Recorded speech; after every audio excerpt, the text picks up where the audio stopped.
Hello and welcome. This is Matthew Kalinsky, and this is the Staffing Industry Discussion. I am your host, Matt Kalinsky, and this is a weekly topic about various staffing-related industries and discussions regarding what's going on in the world today. I am your host, and I am excited and honored to be part of this discussion. So first, let me start by saying that Adrian is having some difficulty. So we're going to talk a few topics before he can try to log back in. Hopefully we get to talk to Adrian. Adrian is one of the elite people with regards to Bestlogic Staffing. And I'm looking forward to talking to him about his history, but more importantly about what he's seen as the three main kind of changes in the staffing industry over the past several years. So without further ado, welcome to the show. One of the things that I like talking about with entrepreneurs in staffing industries is really what's going on with them on the front lines and who's kind of seeing the changes, who's not seeing the changes. You know, if you're only paying attention to the news, you can really be unclear as to what's going on and what's not. And we have our new guest, Adrian, has joined the show. How you doing, Adrian? Hey, not too bad. How about yourself today? All right, good. I was just talking to everybody. You know, one of the best things about talking to frontline staffing operations is really to get the pulse of the economy, but also the pulse of various individual communities within the economy. And so let's start by just kind of going through who you are and tell us a little bit about Bestlogic Staffing. Awesome. So I'm Adrian. I'm with Bestlogic Staffing in Wethersfield, Connecticut. I am the IT account manager, and I actually started off as an intern. To learn recruiting, and I fell in love with the industry from the start. And I believe you as well, Matt. You probably fell in love with the industry, back in college, right? Yeah, actually, I started my first staffing firm in college as well. So yeah, I saw that, and I thought that was great. It aligns with our core values. Caring for people, integrity, honesty, everything like that. I thought it was amazing. You helping your friends out. The people closest to you find those jobs because companies they are hesitant, and you help break the ice. And I thought that was great. Well, staffing and recruiting is all about people helping people. It's really about generally interactions that are genuine in nature, but really have the best purpose or best value for both the customer and the employees or the candidates. So as you started your journey into staffing, what were the kind of the steps you took to where you were at today? Definitely getting comfortable on the phones. That's something you have to practice at. You have to listen to your voice, even though you might not want to hear your voice. You have to listen to it continuously, and really, just transferring like all my skills previously before because I was in retail, and honestly, it was for Goodwill, and they did career centers across the country, helping people with resumes, teaching them the application process. And that was something that I honestly thought was other people out, those in need. So it kind of incorporated a little bit of that into this. And I thought it was really easy to just transition to get myself into because I already, cared about people. And when I was younger, really wanted to be a counselor. So it's kind of, the you best are of both worlds. If you ask many recruiters, they are counselors for their candidates. And if you ask many account managers, they're counselors for their customers. So yeah, it's a very counselor centric profession. How did you decide on which industry you wanted to focus in on? IT always was close to me. I, at a young age, always, built computers up. Software. I was always the IT kid in the house, even in my jobs as well too. Always that one person who was IT related. So that's how I knew I wanted to help companies with IT. But recruiting, when I started off as a recruiter, it was just honestly helping people out, having that feeling in your heart when someone says, hey, look, that was a promotion I was looking to get for the longest time and you helped me out to get it. That just felt amazing. So that's something that spoke to me. Yeah. So you naturally gravitated to the candidates that were in the fields that you were able to talk with in terms of talking shop and relating to, or was it more of a customer centric kind of pull? What was first for you? It was more with the candidates, learning more about what they were doing and then kind of just referencing between what the customer is looking for, Mhm. and looking at their cultural fit as well. You want to look at the technical skills, but you also want to see, would they like the company in the long term? Right, right. Are they going to stay there in the long term? What about the company drag, gets their interest, right? What drives their interest? Is it the benefits package, or is it, the industry that they're in, medical parts, helping other people out? They might have, things at home that kind of relate to that industry or whatever. So. Yeah, sure. So how's the market where you're at in terms of the IT part, as well as kind of give us an understanding of Bestlogic Staffing in terms of what other niches that you guys have in general? So we're in Connecticut. We focus a lot in the northeast region of the states. So something that we've seen a lot is aerospace manufacturing. I know Connecticut has a lot of aerospace firms out here. If you go up in Boston, you also have a lot of biomedical Hmm. facilities, Hmm. biotech as well. So, there's a few different ones. There's also defense manufacturing. I've seen a lot of architecture and construction. We do some architecture and construction as well. Nice. Even, professional insurance capital of the world is Hartford, Connecticut. So yeah, yeah. Okay. And what I know you've been in the industry for several years now, but tell me what went through your mind from January to today in terms of what's happened in your kind of field of view over the past 6 or 7 months. So the beginning of the year definitely threw us all in for a loop. I believe that's consistent with everyone. Really, we had to take a step back, kind of understand where everyone else was, in the industry. Uh, Going in the point of view of our customers, from our candidates as well, even just job seekers in general.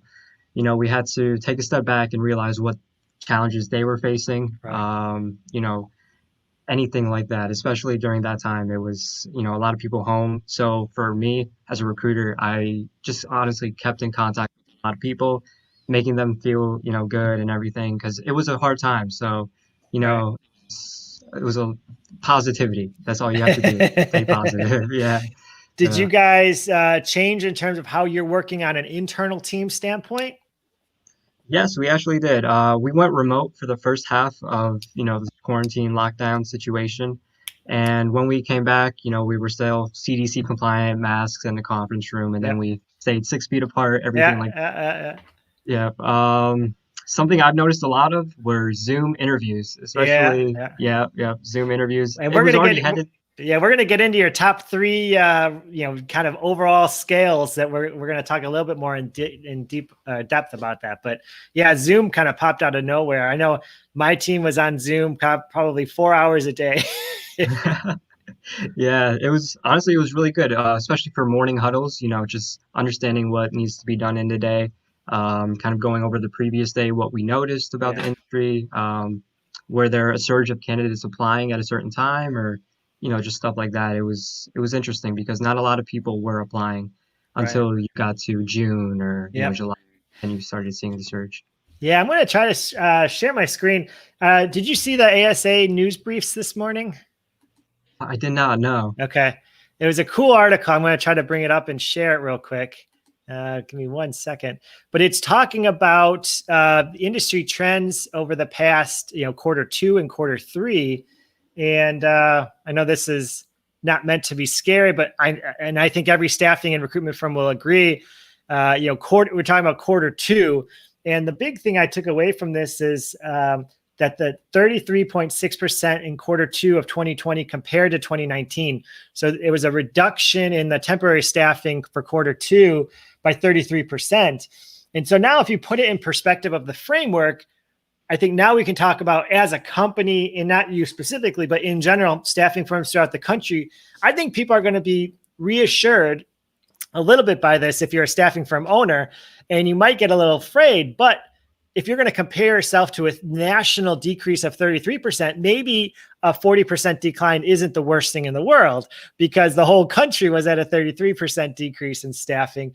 Vice versa, if you only had a 20% dip, I think a lot of people are going to start patting themselves on the back and say, hey, we look at what we did. We're better than the national average. So this was a good article. I get these, every morning from the ASA, the kind of the briefings.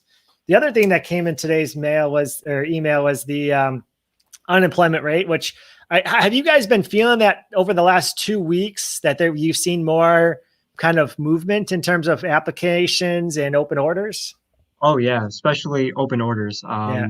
Recently, I'd say, yeah, exactly. Within the last 2 weeks, a surge Yeah. in clients requesting new people. Yeah. Yeah, I have had some good conversations with people who were talking about the effects of the rehiring of the existing or old employees was that initial first kind of burn through June and July. But the last 2 Yeah. weeks of August was that project based, that contract based. Now we're starting to see kind of those orders come in. Oh yeah. What's your thoughts on that? I think honestly, contract to perm, contract to hire, whichever way you put it, that's going to be the new norm. Usually we focused a lot on direct placements before, for engineers and everything like that. But recently, for sure, contract to hire is going to be the new norm because one, it's companies are just going to be hesitant on spending a lot of money on new hires, especially during this time. Yeah. So they definitely want to, have you be comfortable with the position as well before you fully get it integrated in their team and everything. So Well, and I think great way. Yeah. the uncertainty of the EPSL, of the FMLA, in terms of what are the benefits, at least through December 31st, what as an employer, like the end user customer, what are the additional benefits they have to offer those contract workers?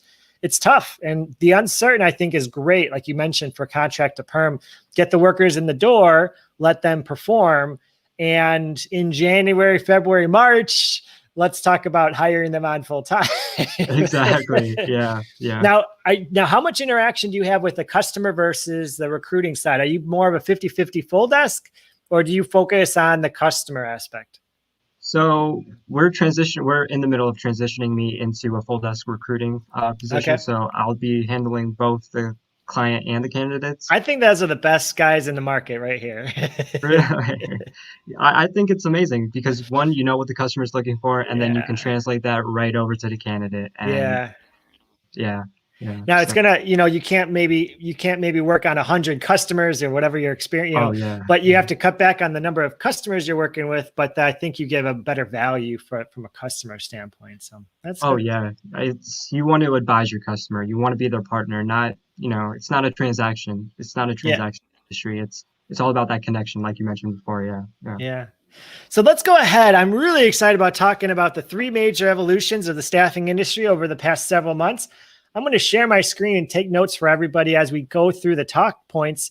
And I think this is really going to be one of the most exciting ways to kind of approach it, because one of the things that I think you're really showing us is the front lines view of how everything is working. So let's jump right into it. And we'll go from there. So what are your top three major evolutions that you want to talk about today? So number one, I think this is the elephant in the room, Zoom meetings. That's definitely going to be the number one thing in the next couple of years.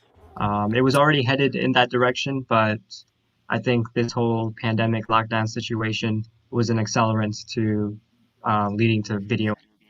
And not Yeah. only for recruiting, even for daily operations from an internal standpoint, to even, just probably even sales. You can set up sales meetings through Zoom, and that's probably a really good way to break the ice with your customers. Yeah, a lot there. I think over the past 15 years, I've definitely seen a trend, a very slow trend starting about 5 years ago. There are a couple of companies out there like Spark Hire and some of these things that have come and gone over the past years, but doing the video interviewing was good, but I think it's really important now to incorporate that in. So out of your interviews, how many are virtual interviews and how many are in person?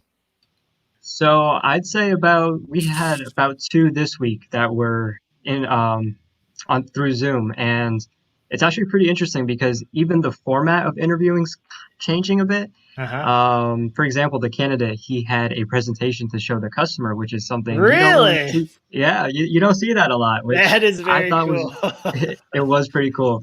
And the customer, they loved it as well too. So I think it's a really good platform to have, candidates be comfortable and, just be themselves in an interview because you're in a Yeah. familiar setting. Yeah. So you already have that, that comfort level right there, and Yeah. it's And just by it the just way, makes it easier. the show is not sponsored by Zoom for anyone who cares. So we're just talking about video interviewing, video meetings, whatever video platform you do. But There's yeah, a lot Zoom. out there, yeah. Just as a disclosure for anybody who's Looking watching. for sponsorship though. Yeah, I mean, if you are Zoom and you want a sponsorship, let me know. Right.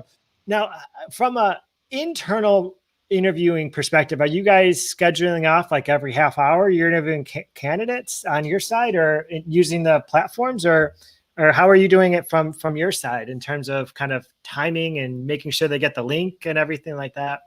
Yeah, so actually we've been still doing just phone interviews and Okay, actually even like FaceTime for those with iPhones and everything. FaceTime, yeah. We are actually going to start integrating not Zoom or anything. We use Google Hangouts. Yeah. So we do like scheduled appointment books, stuff like that, so they can go in, schedule in their own time to talk and everything like that. Yeah. What Yeah. about like Facebook managed Messenger? Have you done any of those, like where you can Actually, message directly and use the video chat from there? yeah, we actually did. Facebook actually has their own job board now too. Yeah. Yeah, which is interesting. Because we actually get That's applicants from. changing everything, man.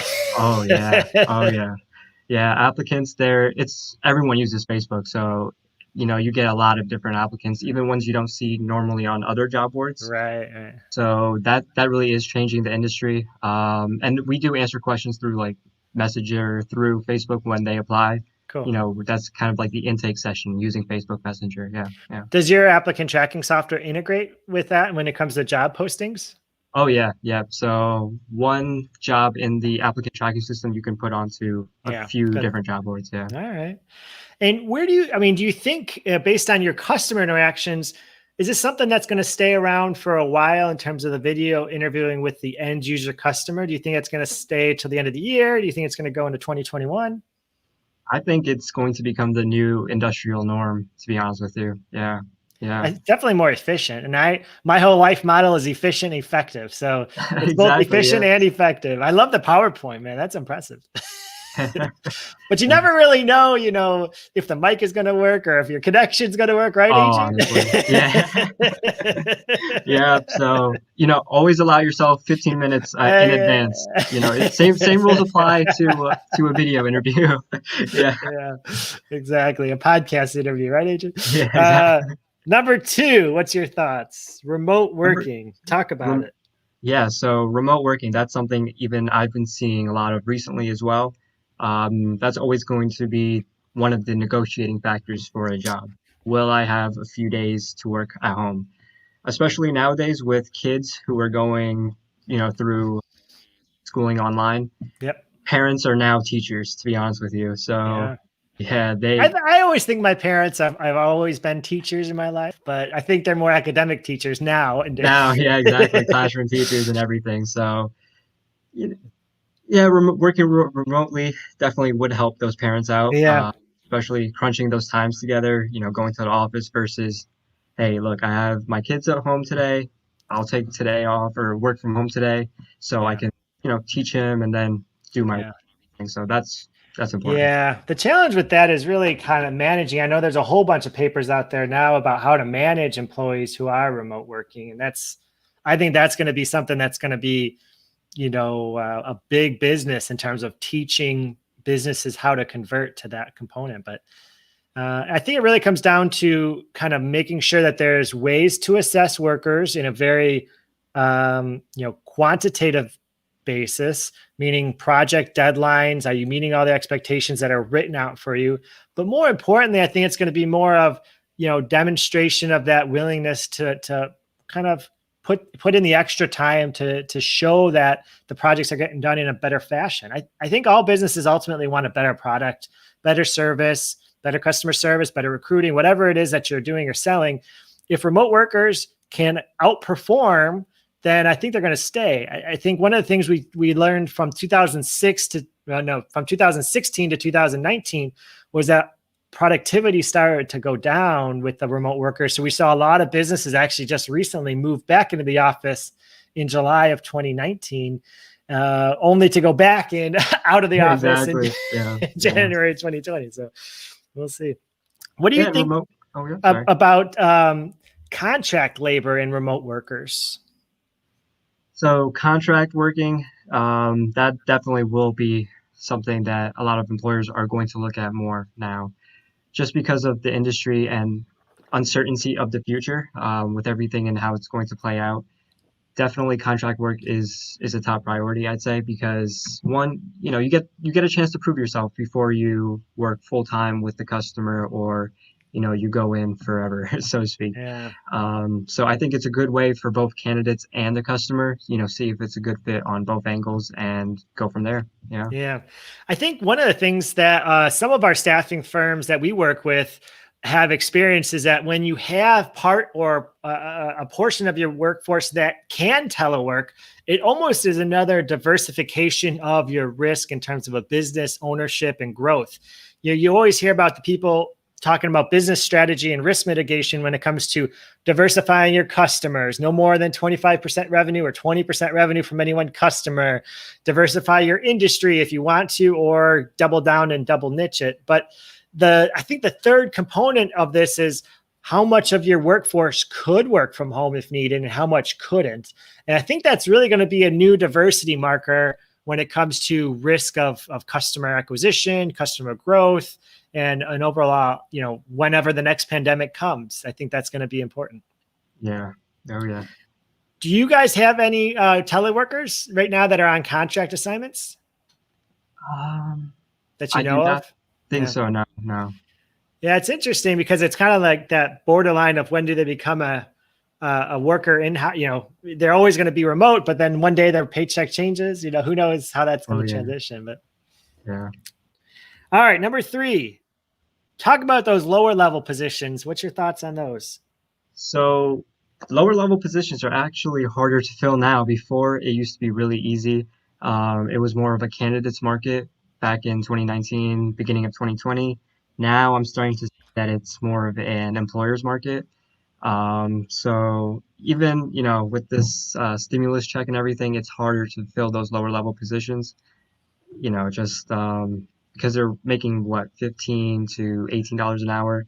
That doesn't translate to much when you can, make 600 while you're looking for a job afterwards too, right? Yeah. So, I think but we have to sell to the client or candidate, sorry. Yeah. Yeah, it's almost a different story, right? You have to talk to the customer in an educational way or coach them in the right direction of this is why, if you really want workers that's going to stay, this is what you have to understand. So have you had those conversations with your customers in terms of, hey, we can't find workers at $12 anymore. We need to go up Oh yeah. yeah. I personally haven't done that yet. Alden, though, the general manager of Bestlogic Staffing, Yeah. he's an advocate of that. Yeah, Yeah. he knows all about the industry. He understands what the candidates are going through and the market itself. So he has coached some clients on, hey, look, this is what we've been seeing just by the history and the trends. This is probably the best way to go now. Yeah. Yeah, yeah. Yeah, it's one of the things that I've always thought of when it comes to contract staffing is over the past maybe 7 years, I would say a gradual proportion of the staffing has been in higher level skilled workers, whether that's skilled trades or whether that's IT developers, or whether it's even high level executives that are on contract assignments. And so slowly, I think over the past 7 years, we've transitioned from a truly like a labor intensive temporary contract staffing to more of a skilled, I want to value my services contract worker. And I think as we're getting further into that market, I think the COVID pandemic actually accelerated that to more of it's important to use highly skilled workers as contract workers for X, Y, and Z reasons. And so it's almost leveling out the field in terms of what's available for the market for contract labor. I think when everybody everybody typically thinks of contract labor, it's the line worker or it's a laborer, things like that. I think over the past several years, it's been more of a skilled worker translating into either a temp to perm or a long-term contractor. And I think that what we're going to see is probably a 50-50 split where the market is going to dictate where the contract workers are needed. But I think there's those less than $15 jobs are still going to be there. It's just going to be harder for the customer to fill, which is going to be more important for recruitment firms and staffing firms to still be relevant, just coaching them on the best way to do the pricing for the bill rates. Oh yeah, not only that, you also have to look at the customer in the future. You know, you can start them off at $12 an hour, but there has to be a light at the end of the tunnel, so to speak. You know, whether it's, hey, look, you start off at 12 just for now, you know, get familiar with the company, get familiar with their process, you know, understand what they're doing. And then, you know, whenever you're ready to get into a more technical role, they'll train you in it. You'll get an X amount, you know, X amount more money to hourly, whatever it is. And, you know, that's kind of the way customers or hiring companies need to look at it now. It's how do we retain our employees, or, you know, how do we get them to stay with us? And I think that's a really good way to get started on that, really. Just train them, mold them into what you're expecting. And that has to come from the top down, you know, so. Yeah, I agree. Well, great. Well, that was, I love those 3 parts. I'm going to write those up and actually submit them as a little article as well when it comes down to it. But I'd love to read it. I got to read your book, man. I got to read your book. Yeah, that's another topic. Those are some good discussions. So, well, before we leave, what else do you want to talk about in terms of your business, in terms of anything that you want to bring up on your end? Really, it's, you know, to work with the industry now, you just have to adapt to the new normal, and, you know, just listen to all the safety procedures. I know it's tough right now, but just stick to it, and this will be over in no time. And this goes to staffing industries, staffing leaders, and even candidates themselves. Just stick to it, and eventually you'll find something, whether, you know, it's contract to hire, direct placement.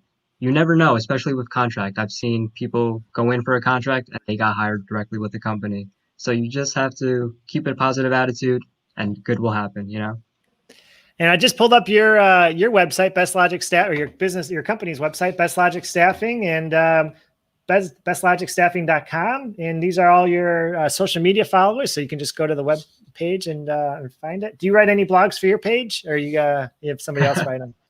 Me personally, no, but actually we have an internship program, and we have a really good intern who's been really good at blogging, has a personality with the blogs, and me, I'll be dry when it comes to blogging, but he makes really good blogs. It's amazing. Yeah. That's something I really love, by the way, you know, us giving young professionals a platform to build themselves up. And I'll give you an example. We just had an intern who is getting an offer from one of our customers. Just because she showed us her potential, and, you know, she was very interested in the industry, and that's an attitude that you want, and that's an attitude that it was easy to send to the customer. And, you know, I think it was really great that she came from an internship and now she's working full-time or part-time. Yeah. Absolutely. No, I think that's how we can really contribute to the society as a whole. So, and this is the whole BLS team, and you can learn more at their website. But Adrian, it was a pleasure to have you on the show, and thank you, and good luck with everything in Connecticut and in that Northeast region. Thank you, Matt. Thank you for having me. It was a pleasure. All right. Very good. Let me remove you there, remove there. Well, there you have it. That was Adrian with Bestlogic Staffing, and we really kind of delved deeper into the, what's going on in the industry, what's going on in his business, and just had a conversation about what's going on in staffing in general. If you want to learn more or follow us, follow the show, you can follow me on Facebook, Instagram, Twitter, and you can also use my website for further details. Contact me further. Look forward to talking to you, and thanks for watching.